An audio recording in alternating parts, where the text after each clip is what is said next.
Alors, le numéro 87, exercice de synthèse, puisqu'on est à la fin de la séquence, puis un exercice un peu plus de réflexion, entre autres pour aller en première avec l'aspect maths.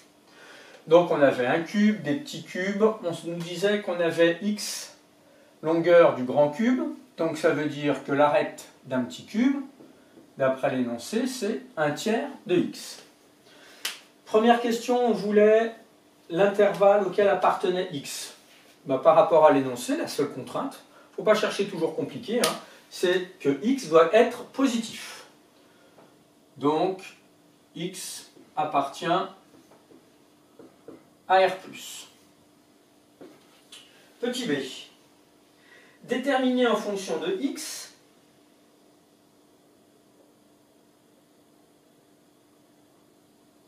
ah oui, on l'appelait grand I, donc on aurait pu mettre aussi éventuellement grand I égale l'intervalle 0 plus l'infini. Les deux étaient possibles. Petit b. Vous verrez aussi qu'en seconde, en première SP, il y a des choses qui iront plus vite qu'en première. Il y a des points sur lesquels j'insiste parce que c'est des nouveautés. C'est comme au collège, on découvre quelque chose en quatrième, on détaille, en troisième, on va plus vite. Pareil pour les futurs SP. Alors, la surface S de X, la face avant du solide. Donc la face avant du solide, ça veut dire qu'on a cette surface-là avant, plus la surface des deux petits cubes. Si on regarde de face, on verra en fait, sera cette forme-là. Voilà à peu près à quoi ressemblera la face vue. Donc, S de x égale, donc on a x fois x, x au carré pour le grand cube, plus 2 fois la surface d'un petit cube, ça fait 1/3 de x, le tout au carré.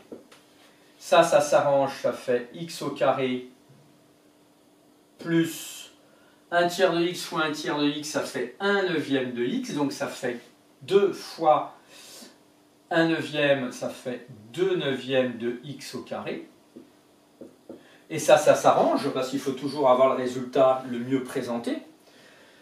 Ça, c'est 9/9, parce qu'il y en a un x au carré, donc 9/9 de x au carré plus 2/9 de x au carré, ça fait 11/9 de x au carré. Ensuite, je crois qu'on voulait le volume, logiquement, de l'ensemble, petit c, v de x. Donc, tout le cube, gros, ça fait x au cube. Plus, on aura 4 fois le volume d'un petit cube, donc 1/3 de x au cube. Ça fait x au cube plus, alors, 1/3 fois 1/3 fois 1/3, ça fait 1/27, donc ça fait 4/27 de x au cube. Là, ça fait 27/27 plus 4/27 égale 31/27 de x au cube.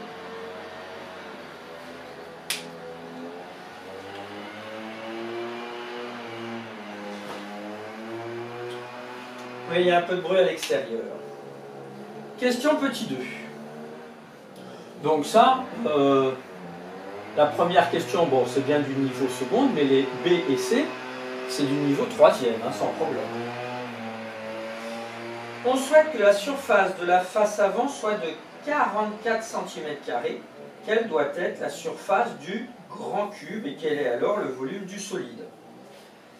Alors, il y a deux questions, oui, mais c'est que petit 2. Donc cela revient à résoudre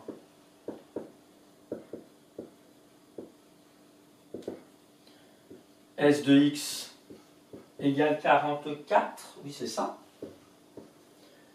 Donc ça c'est équivalent à 11/9 de x carré égale 44. X carré égale, on multiplie les deux par 9/11 ou on divise 44 par 11/9 et divisé par 11/9 ça revient à multiplier par l'inverse. Là, on voit qu'ils sont tous les deux multiples de 11, donc ça va se simplifier. X carré, ça se simplifie par 11, ici il reste 4. 4 fois 9, 36. Là, ça veut dire que x égale racine carrée de 36 ou x égale moins racine carrée de 36.